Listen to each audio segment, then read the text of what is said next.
Hello everybody and welcome back. Thank you very much for joining me. Tonight I bring you a compilation of sighting reports and strange experiences.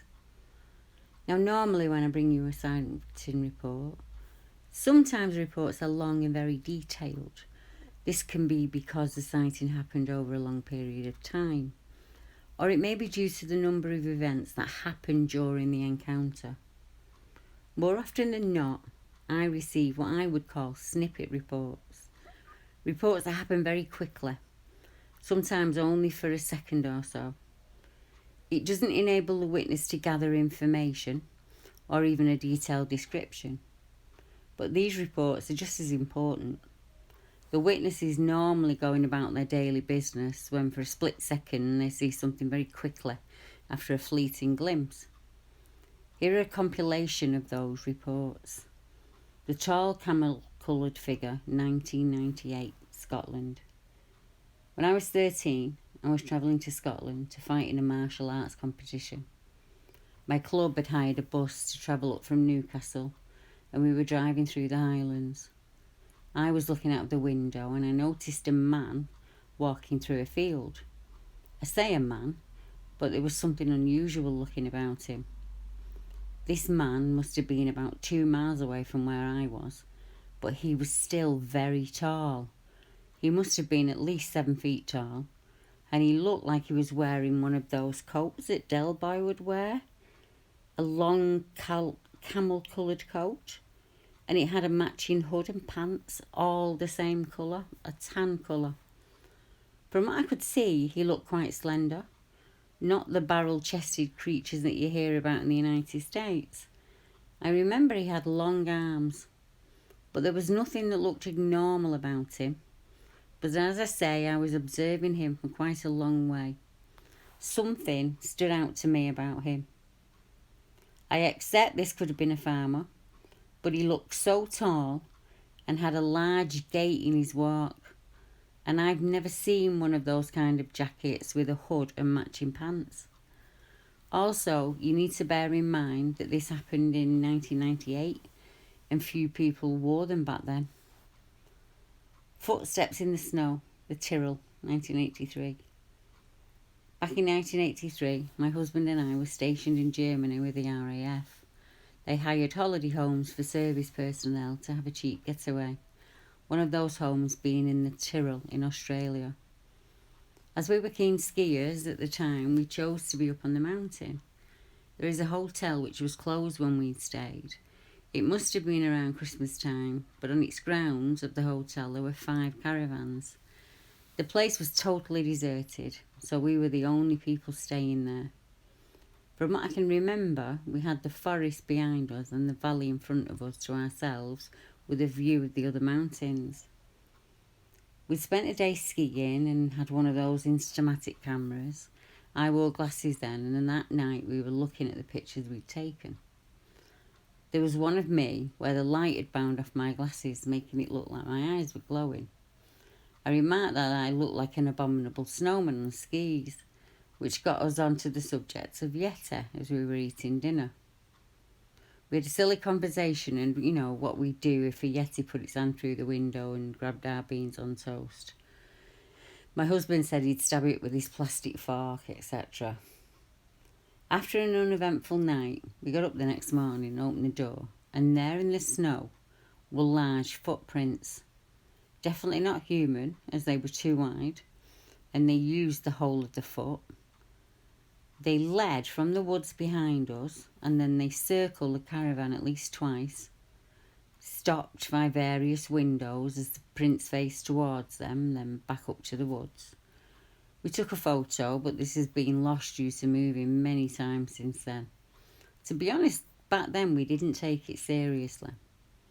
I was convinced it was probably a caretaker at the hotel having a joke, although we'd not seen anyone in the time that we'd spent there. We were leaving that day, so we didn't bother looking further into it. If it had been today, I'd be taking it very seriously. Talk about a missed opportunity. Looking at Google Maps, I think it is the Interlaken Hotel, as I remember it had a swimming pool that was frozen at the time, and the building looks familiar. The Big Green Man at the End of Nan's Garden, 2006. When my children were younger, I would take them to my parents' house on the weekend, and they loved to spend time there. They would often play in the garden. A few years ago, around 2011, my daughter explained a strange event with me that happened a few years earlier at their grandparents' home. The house is surrounded by fields and woodland, and the garden extends quite far. There are no other houses at the back of the garden where this man my children saw could have come from. It's just pasture land and woods. There's a large privet hedge as the border or fence line. My daughter is my eldest child and my son is 2 years younger. My daughter asked my son if he could remember the big green man at the end of Nan's garden, to which my son excitedly nodded yes. I asked them both what they meant, and my daughter explained. We went for a walk up Nan's garden, and she used to have a greenhouse at the end, and we got where the ducks are now, and we both stopped in our tracks, and we looked up, and we saw this green, ragged clothing and red eyes looking at us from back there, and we both ran. I was so terrified. As soon as I got to the house, I just shut the door, leaving my brother in the garden with it because I was so scared. A strange visit to Avebury. Now this comes from the witness named Chris Huff. I visited Avebury in 84 or 85 on a motorcycle tour of the West Country. We arrived early and we parked in the car park. There was no one else around as the morning mist filled the ditch and it wafted around the base of the stones. We started by walking around the stones of the Great Circle, and I was immediately aware of a long line of people, alternating men and women, who had joined hands and were weaving at walking pace, alternating in and out, through the gaps between the stones. It was fairly indistinct and old, but they wore simple clothes and cloaks. All were bareheaded and had bare arms. When we reached the two large guardian stones at the entrance of the avenue, I felt an overwhelming urge to touch one of the stones, and immediately felt a surge of energy within me, almost like an electric current. It was a full body tingling that stopped as soon as I moved my hand away from it. Touching the stone again did not reproduce the experience. Why and how this happened, I have no idea. A miner hears tree snapping and breaking in 1984. I only live a mile from Burntwood Nursing Home in Howell Woods, where there is a report from 1986 of two upright hairy creatures that chased two boys. I used to fish in a pond in Howell Woods where it happened, and although I never saw it out, I did hear noises of breaking branches and tree limbs snapping, etc. in the woods there. It was just put down to kids playing about in there at the time, although I never heard voices, which you would expect with kids. This was 84, 85. I was as a miner at the time and on strike, so I was off work. Now, the report this gentleman refers to is something that happened to two young boys who were out looking for bird eggs. One had climbed a tree, the other was keeping watch, and when they heard someone approaching through the woods, they shot off and realised whatever it was shadowing them in the bushes as they ran. We stopped dead in our tracks, and at that moment we realised there was no getting away from this thing that was following us, and it just came into view. Honestly, I said shit as it was so big. Even an adult would consider this thing huge, and we were lads of just 13 and 12 years old back then. It looked like a bulky mass of matted hair. The hair wasn't really long, but it was all tangled and full of twigs and dead leaves. I remember clearly what it looked like, and it didn't have a neck, just a head on big shoulders, and its face looked all gnarly and leathery, like its skin was all weathered. We turned in the opposite direction and set off running up the middle of a cornfield like our lives depended on it. By now, we were crying and gasping for breath, and when we looked over to the tree line about 100 yards away, there it was again, still flanking us. But as we turned to look back, we realised that the first one we had initially seen was still at the break in the hedgerow, so there must have been at least two out there. We looked again and saw the second one stop. And by now we were about a third of a mile away from the top of the field, and we carried on sprinting till we reached the top. As we got to the top of the field, we stopped to take a breather. I vomited. I was that scared from running so hard. My friend was still sobbing. We looked back and all around, but we couldn't see it or them any longer. Then there was a shrill, sharp scream that was loud, really loud. And by this point, we had both had enough, and we didn't hang about. We were out of there like startled rabbits. To this day, I couldn't tell you what it or they were, because I have no idea. The forest of Bowland, half man, half ape. I was on a rambling holiday with my husband, and we wanted to walk the Dunstan Bridge Tramper Trail, and we were just passing the old working man's club near the start of the trail, when I was startled to see a hairy man run into the wood line. I didn't mean a man-sized hairy man. I meant a really tall hairy man. I mean huge, like a half man, half ape. I was so startled, we stopped our trip and we returned to the car. When asked about the incident, the witness supplied these details. He ran from the small hedgerow into the heavier woods. I saw the side profile of him. He was a man with huge shoulders and legs, and they were thick with hair like a monkey. Now, there are 2 other reports in this area. One by a young girl who was visiting the forest with her family, and she saw, these are her own words, something crouching behind a tree. It was hard to make it out at first, and I saw its arms were wrapped around the trunk of the tree as its head was tilted to watch me. It watched my every move. I moved closer and saw it was covered in long fur. I still remember the fear I felt. Eventually, I ran as fast as I could towards the light that would offer me safety, hopefully, and thump, I ran face first into a tree. And as I turned to look back at the thing, it wasn't there. Dazed, I carried on until I met up with my dad again. My face was cut and it poured with blood down my cheek. It took weeks to heal. There wasn't another soul out there in the forest other than me and my family. Another report came in from a wild camper who was camping on the crags, who stated, I first noticed there was something watching me from outside the camp, and this lasted about 15 or 20 minutes. I kept watch as the creature lurked around the area where I was camping. It was constantly on the go and seemingly moving every few moments to a different spot from which to apparently get a better view, and it just kept watching me all the time. I will be honest, I was scared for a while there.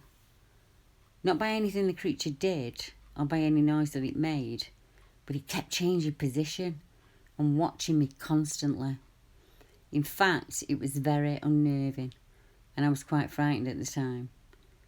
But it never made a sound other than the sound of it getting up and running a short distance, where it would squat down again, and it seemed to be watching me from about as far away as half a football pitch distance.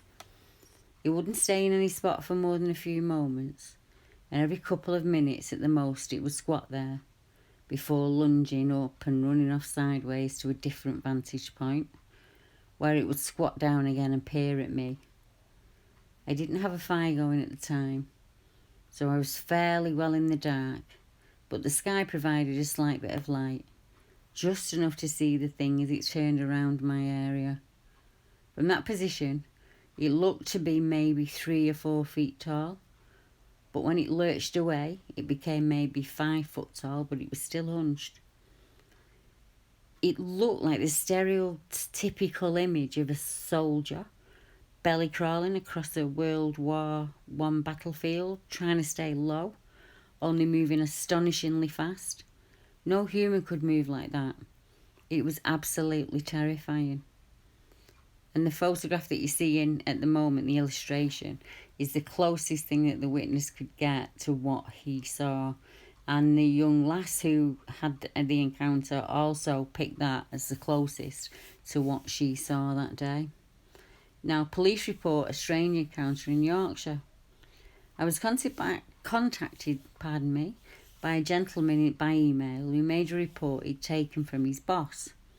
Years earlier, the boss was a serving officer for the Yorkshire Police, and he explained an incident that happened one evening when they had to wait at a crime scene until other units arrived. The scene was a death, and the body showed signs of predation. Whilst at the scene, a female officer saw a strange creature in the woodland. The potential crime scene was in fact the body of a man who was found half-eaten in his tent. He'd been missing for a few years and living rough apparently, and it was assumed that it was natural predation. He said that on the night the officers were spread around the scene when another PC started screaming. A real banshee scream was how he described it. He ran to the female PC, who was nearest the body tent, who explained she had turned around to see a dark shape of something right behind her in the dim light. She said she caught a glimpse of its eye, and it was up to her stomach, chest in height, and by the time she got a torch out and on, it had run off. The Riverbank Road crossing Sasquatch. This happened only last week on the 6th of April 2020, 8:30pm at night. I contacted your members Mark and Sean Spikins and I had a strange experience this week close to Market Raisin. On Tuesday the 7th of April, I was driving on Riverbank Road towards the A157 at approximately 8:15pm. I was driving around a bend with my full beam on, and as soon as I got around the bend, I noticed something through the cab window. I immediately slowed down to get a clear visual of it, and I could not believe what I was seeing at the time. I saw it clearly, to the point that I could see the whole left side of its body, from head to toe. It looked like a Sasquatch. The head on it looked more oval and longer in shape at the top than ours, and the Sasquatch was on my right-hand side about 30 metres away from me near a small forest, and it was facing away from me. It looked to be thick, dark brown in colour, and it was at least 8 feet tall, and it was very thick and extremely muscular. Its hands were easily past its knees, and it had very long and muscular arms. Its body was a lot thicker than the lower part of its legs, and the shoulders looked to be twice the size of a silverback gorilla in body mass. I got about 10 to 15 metres closer to where I was standing in my van, and the Sasquatch dipped slightly and then stepped off into the trees and disappeared. After it was gone, I slowed the van to a stop, and I looked out of the van and I could clearly see a freshly killed rabbit on the floor, exactly where it had been standing. But there was no visual signs of blood or an injury. It looked like a quick and instant kill. I didn't stop too long, and I was on the route to make a delivery as I was on a time frame. Now, close to this report, and in another local woodland in 2007, there is another report made by a lady who said, "My husband and myself were camping in Willingham Woods as we are keen bird watchers. On the first night we stayed there, everything was fine. On the second night, we were startled out of the tent by a loud screech or howl, not a noise we've heard before. I asked my husband what bird it was making the noise, but he had no idea. It was about 3 a.m. when we heard the call, and it was still very quiet and still in the woods. Off to my left, about eye to eye with myself, I saw a greenish eye shine, and that settled us, as it was dark, and my husband explained it was probably just an owl sitting on a branch. At that point, the owl stood up to about 7 feet in height and started to walk away from us. We packed up at 6 a.m. and we will not be returning." A capybara, I hope I've got that right, is spotted in Bourne Woods, Lincolnshire. I live in Sleaford, some 20 miles from north of Bourne, and I use the mainly rural A15 road through Bourne to visit an old friend in Peterborough and then return on the same route back to Sleaford. One late evening in December 2019, after visiting my friend, who is an ex-RAF veteran, who's been very unwell and is in hospital, I commenced my drive home. It was approximately 11:30 p.m. at night, and I was travelling at 40 miles an hour between the villages of Northorpe and Bourne. I saw this creature in my headlights clearly, a very large dog-sized creature that crossed the road. I can only describe the creature as looking like an oversized guinea pig, but with long legs and large paws. It paid no attention to my car as I slowed down to observe it, but it steadily came up from a field ditch on my right. It crossed the road and then went up a small embankment into the woods on my left. I was in quite disbelief at what I'd just witnessed. The next day, I recounted my sighting over the telephone to my adult son, who works in the Newquay Zoo in Cornwall, and he said my description was of a capybara, a mammal native to South America, and it's the largest rodent in the world. Now, I have no idea why this creature is in Lincolnshire, but I can only assume it must be doing very well and surviving on an abundance of veg crops grown all year round in the fields of Lincolnshire. It looked to be in good health, with a thick brown, black brindle type of coat on it. Red eyes in clay. It slowly rotated its head. It was about 20 years old at the time this happened, and I was living in Clay, next to the sea in North Norfolk at the time. I'd been visiting a mate in my local town of Holt, and I was walking the 4 miles home just after midnight. I started to feel a bit uneasy, but I put this down to my normal reaction to the dark, and I just kept walking through the woods. Then I just froze. There, to my right, just inside the trees, was a pair of what looked like bright red glowing eyes. I stood looking for a while, but it didn't move. I soon realised that as there was no light source, it couldn't be normal eyeshine reflection. I didn't have a torch or anything like that. This thing's eyes were glowing red by themselves, which is completely impossible. It was looking along the road in the direction that I was heading. Now, most people would have scarpered, but for some unknown reason, I got the idea that I'd just run at it and scare it away. I ran towards it into the wood and stopped about 10 feet from where it was and gave the loudest screaming roar that I could manage, but nothing happened. It just kept staring up the road. I didn't know what to do next, but then, like something out of a nightmare, it slowly rotated its head until it was staring straight at me. I was frozen in fear for a few minutes as we both stared at each other. I then started walking backwards to the road. I kept eye contact and I just said something silly like, "Okay, I'll be going now." And as I walked away up the road, I kept looking back. And for a while, I could still see it watching me until I lost sight of it among the trees. My walk got quicker and then I was jogging. And it didn't take long before I was sprinting the 2 miles I had left. I locked my door, I jumped straight into bed, and I left my clothes on. Kids see a 6 to 7 foot tall, broad and covered in hair thing. Simon Clark, author of the book series Blow Your Socks Off and a personal friend, speaks on many subjects all across the country. At a recent conference, I would say in end of summer last year, he was chatting with some of the attendees after a talk when he mentioned me in the BBR investigation. One lady who lives in Wigan, in the northwest of England, asked him if he could take her account from many years ago when she was a child. She said that herself and a group of friends had gone to play in the woods as usual. There was an old slit in the rocks in the woods, and that's where they went to that day. It was a small cave in a woodland just off the River Dee. The cave had a low, wide opening. The other children would go in, but she wasn't comfortable in narrow spaces, so she always stayed outside with the dogs. On this occasion, the dogs heard something, so they dashed off to investigate. She didn't mention what the dogs were, but she did say that they were quite happy taking on an Alsatian. So she was shocked when they came running back to her less than a minute later. That was very unusual for them. They stayed put for a while, but they were skittish, and they went to investigate another sound, and this time when they came back, they had trails between their legs.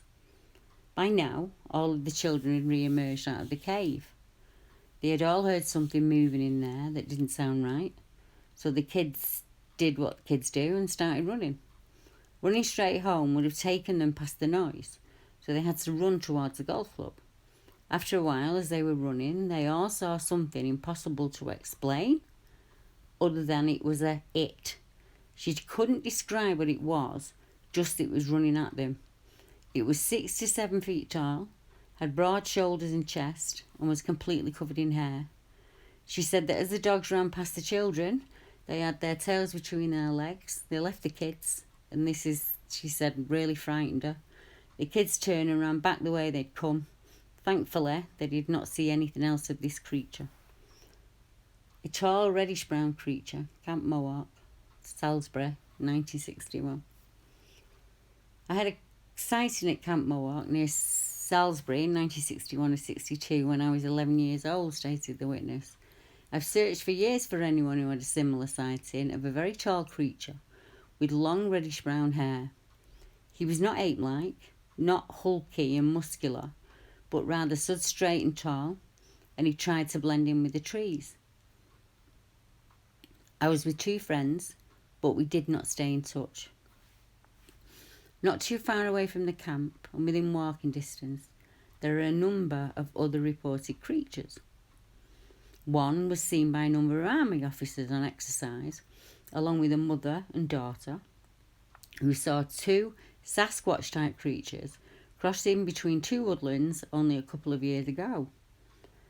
There is also this account from another mother and daughter duo who see an unknown creature in Groveley Woods in 2013.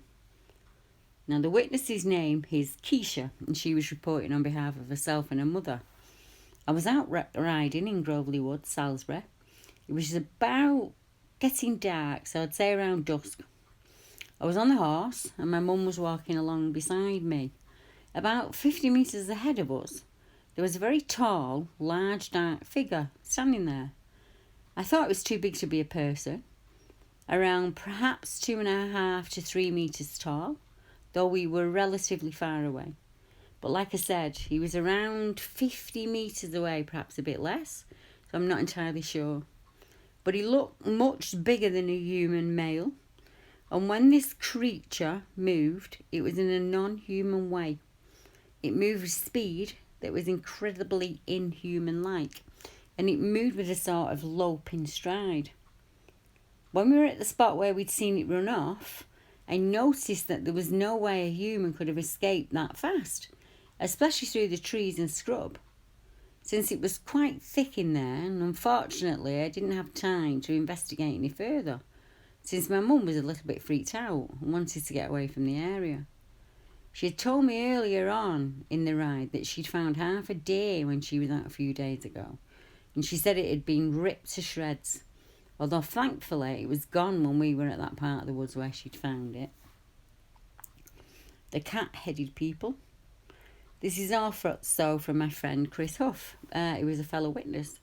This account was told to Chris in the mid-1990s when he was investigating a haunting down at Folkestone in Kent. After chatting for a while with the owner decided to tell him about an experience he could not explain. He said, "Here's something I can't understand, maybe you can." Years ago, when he was a kid in the early 1950s, him and his sister were out playing in some woods near Eltham in South London. All was well, just happily playing, when he stated that he felt suddenly threatened. Looking around, he saw 2 tall, over 6 feet, very skinny men that were naked, or having some form of loincloth he couldn't remember. They were white-skinned, with reddish-pink spirals painted on their bodies, but worse than that, their heads looked like cats. I seem to remember him stating that they were carrying long sticks, but being an official old fogey these days, I don't honestly remember everything he told me, and I didn't write it down at the time, unfortunately. The Loch Lomond bears. 2 anglers see what looked like 2 upright bears on a fishing trip to Loch Lomond some years ago. The anglers said they'd wanted to fish for pike in the early morning, so they arrived in the evening before and camped on their preferred spot. In the morning, very early, they sat up on the edge of the loch, looking over one of the islands. While waiting for the fish to bite and admiring the scenery, they were shocked to see something across the water on the island. They saw what they at first thought was a dark cave opening up. What had second before looked like a solid cave opening suddenly parted, and then they realised it was two bears standing upright. On realising they had been seen, one of the bears started to rock to and fro in a swaying motion. Another report from the area happened in 2007. Now, this event also featured two gentlemen fishing in a spot they use often, as they are local to the area. They had set up their rods and they were fishing for a few hours when one of them happily, but the other one felt watched and uneasy for most of the day. And as it got late and dark, they decided to pack up their gear in the car and head for home. As they were doing so, they heard a very loud, sharp whistle about 50 metres away.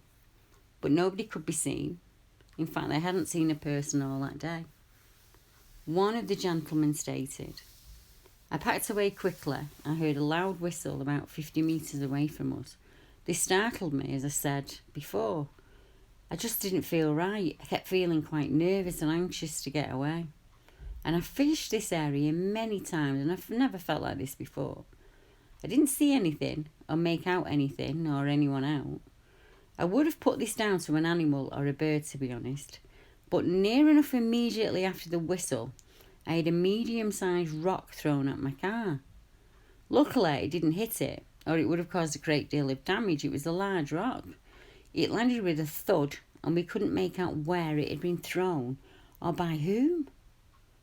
I hurried into the car and I just took off and got out of there. Now, the area is permitted on my permit, so it wasn't as if we were poaching or illegally fishing. I couldn't think why anyone would be throwing a rock at me on a cold night in the dark.